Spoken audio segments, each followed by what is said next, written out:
Secondary Research Project by Justin Ebright, Sports Marketing Research, February 2014. Major League Soccer was launched in 1996 with only a handful of teams. Their original goal was to bring soccer to North America and to rival those leagues in Europe, such as the Premiership League. However, over the past 18 years, they've seen their shares of troubles. They have managed to increase their markets, however, their viability on TV and across the country is still really, really low. Currently home to the 21 different clubs and teams, they sought out the big and the medium-sized markets in America that have yet to be tapped by the other major sports.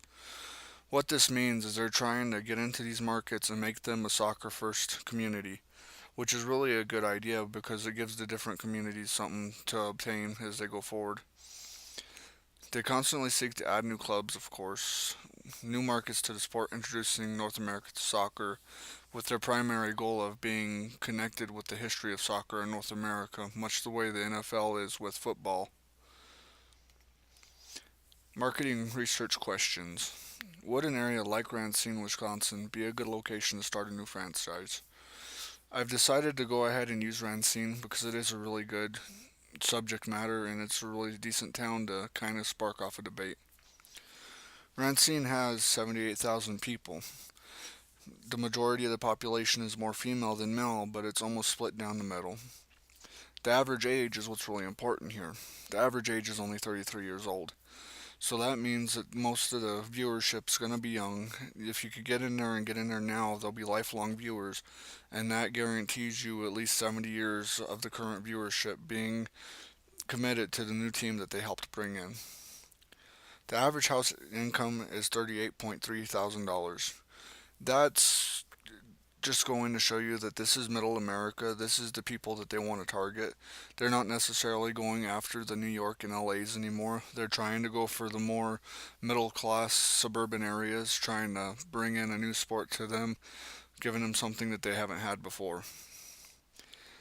Another really big plus for Racine is it has 8% foreign born citizens. What does this mean?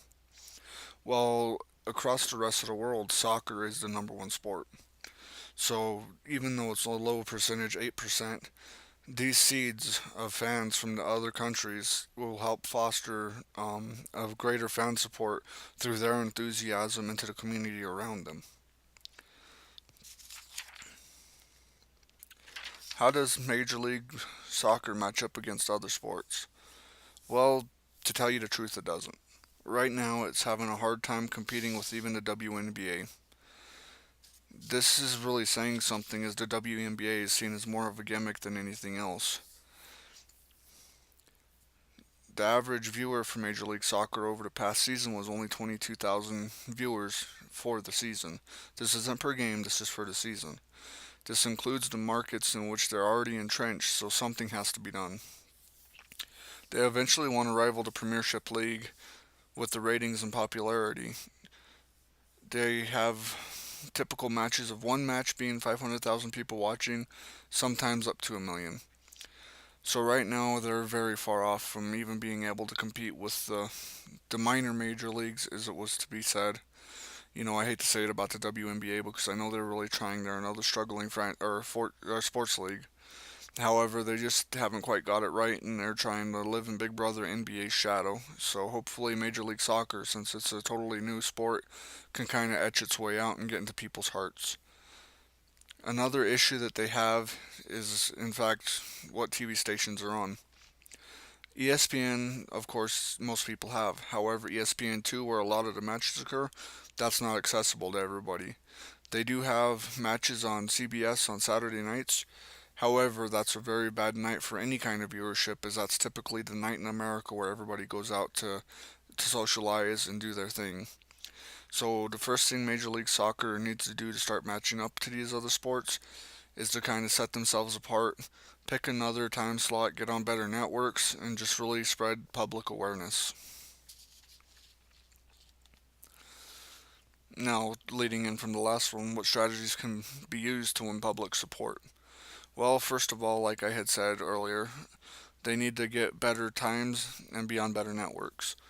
It's hard for a public to watch a sport when that sport's not even accessible to them any time of the day I shouldn't say any time of the day, but any given day where it's accessible to the other third of the country. Not everybody has ESPN2. Not everybody's going to be home on Saturday nights, so they got to really work on a better date and time. Now, Sunday's just out of the question. Because right there, you're going to be competing with football, which has quickly became America's number one sport. That's not going to work because anybody who goes up against the NFL, including the churches, tend to lose. So, another option, what about Saturdays? Saturdays during the day, not at night. How would this work? Well, for the most part, it'll work decently if you're trying to get just American viewers into it. However, if you're going out and you're trying to also bring in the European viewers and the European born citizens here, it's not going to work as well because a lot of the matches are being replayed from over in European leagues at that time. So, really, it's going to come down to, is there a way to have games on a weekday night where it's not monopolized by another sport and where it's going to be publicly viewed across America? One of the best strategies that they're using right now is actually expanding into the new territories, the new territories where Major League Sports may have not existed. What this is going to do is this is going to allow them to tap into this market, say, hey, we support you, support us. We're here, we're giving you a team, come and see us play, have a good time, and we'll give back to the community. This is a really good idea, and I really like that they're going after I shouldn't say smaller markets, but the medium markets. Because if they were going after smaller markets, then they'd be doomed to fail. Another way to win public support is starting off with the youngsters. Really trying to get proactive and getting soccer leagues going in every school. Having it as an option to where each school district does have a variety of teams to where when somebody wants to play soccer as opposed to football or baseball or even going to wrestling, that they'll have the choice. I do know in a lot of the bigger cities that's an option, but where I'm from, and especially other small communities, that's not even an option. You might have a Pop Warner or a Pee Wee League, but chances are there's only going to be 6 or 7 games and that's it. Another strategy that can be used to win public support is just getting their name out there. Getting their name associated with, say, McDonald's toys or a McDonald's ad campaign, getting it on the side of billboards, going out there and holding fundraisers, raising money. All of these strategies can help them win public support because it starts to get them in the mind of the public. And once they're in the mind of the public, it'll help them go forward and start to bring in the viewerships to have people see, hey, what's all this hubbub about? I've seen this guy's picture on the side of the bus. Who is he? How come he's so well known in the sport? And just try to introduce people to how the sport works. I do know one of the things that is going to hurt soccer regardless is it's a slower paced sport than America are used to. We're used to basketball games that score over 100 points per team, or football games where 21 points is considered a normal scoring match, 56 a high scoring match, and anything below is, well, it's just a low scoring game and it's pretty boring. With the exception of baseball, however, baseball is kind of ingrained into America's psyche. This is kind of the same strategy that Major League Soccer needs to try to do. Get into our psyche, become part of our identity, and then the support will follow. The current environment. Major League Soccer is still a niche sport. There's only a few people across the country who really support it. Only a handful more that are actually casual viewers. The people that support it the most are the people that played. They're the ones most familiar with the rules, most familiar with the action beyond the goals, and most familiar with the different techniques and everything being used. Your average American is going to sit there and just watch them kicking the ball back and forth and kind of wonder, hey, hey, why aren't they trying to score?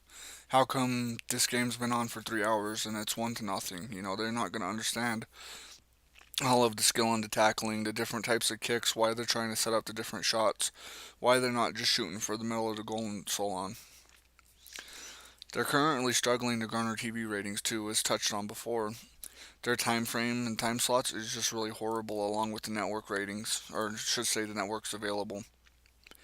With the networks available and with how hard it is right now, they're going to continue to struggle until they can find a better broadcast partner and a better time frame.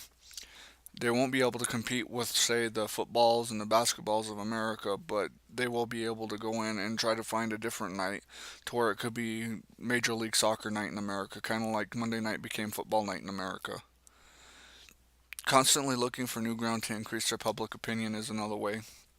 Just moving into somebody's backyard and saying, hey, we're a major league sport, we're here for you guys, come check us out, our prices are reasonable, we're bringing professional sports to your town, business will follow us, other leagues might follow us in if we do good, but we're here to help you out, and we hope that you'll help us out. This whole idea of partnering with the small communities to bring them into the big stage is really going to help gain the public opinion of the fans around them, especially the citizens of the new territories that they're opening up.